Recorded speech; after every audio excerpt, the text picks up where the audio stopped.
On several occasions, you guys have given me feedback that I should actually commentate all my matches.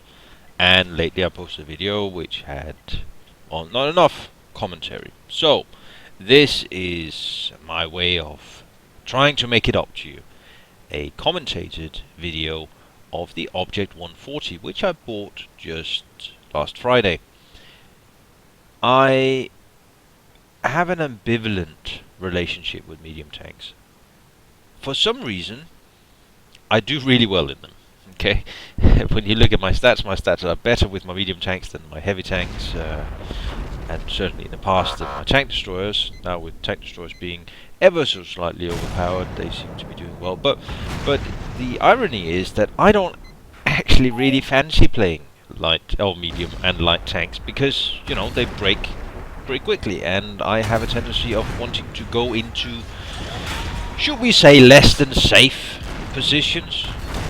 But ironically, I do fairly well in them. So, Object 140, what an absolute beauty! This is reminiscent of playing the M46 pattern pre-nerf. Of course, it's a very different tank, but it has the same kind of slick feel to it. The feel that you have great maneuverability, it reacts exactly as you expect. You know what I'm talking about here, that it just does what you expect it to do. It feels right. And this tank feels right. Now, let's talk about the tank. I mean, we're obviously on Malinovka. You can see what I'm doing. I don't have to tell you what I'm doing. I'm shooting at stuff without being shot a single time, just by using gun depression, which is a bit of a rarity on these Russian mediums.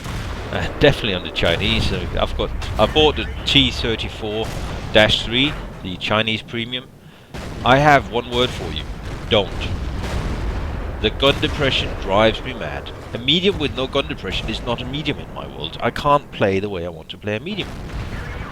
So anyway, the Object 140.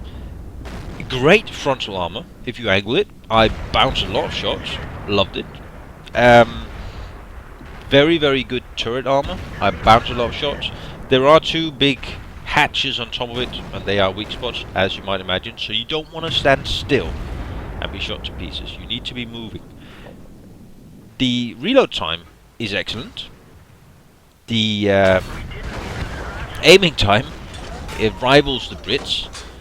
The muzzle velocity on the gun, something which is an invisible stat obviously, but is very important in terms of hitting moving targets in particular. The muzzle velocity is very, very high, and that means when you press the button, that bullet, that shell, flies towards the enemy and it hits in no time, so you don't have to lead it too much and so on. Now you can see how I'm moving out with this IS-7. I'm very happy with what Wargaming did with changing the armor stats and the angling and all of that, because it made it hard to penetrate the IS-7 again. One of my favorite tanks, and it's very, very bouncy, and I like it. Now this guy, of course, puts his side to me. I move out again. Come on, what are you doing? Just shoot his engine. Now, anyway, doesn't matter. I'm up to 3,300 damage already. And this is actually why I showed you this battle. I made, I think, only 1,700 XP on it. And I normally only do videos of 2,000 plus XP battles. But I thought I'd show you this one because I made 100,000 credits as well. So, the Object, very, very good maneuverability, good acceleration, good top speed. It doesn't really have any weaknesses, and the aiming time and accuracy of that gun is just wow. Just wow. I mean, what is going on here? Oh, I miss a few shots. I'm still getting used to it, and I might have been a little bit sloppy in this match.